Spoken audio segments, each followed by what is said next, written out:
Ini bahan apa ini, Long? Bahan apa? Ini. Dari mana kau jualan? Enggak lah. Hah? Ini jualan kau? Enggak lah, ini itu dapur umum.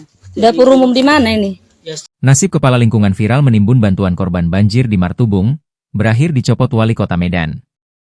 Dunia maya geger dengan aksi tidak terpuji kepala lingkungan di Kecamatan Martubung. Seorang kepala lingkungan, Kepling, berinisial HN di Kelurahan Gria Martubung, Kecamatan Medan Labuhan, dicopot seketika dari jabatannya setelah menyelewengkan bantuan untuk korban banjir viral di media sosial. Dalam video yang beredar, HN kedapatan menaruh tumpukan barang bantuan di sebuah toko. Alasannya, untuk kebutuhan dapur umum.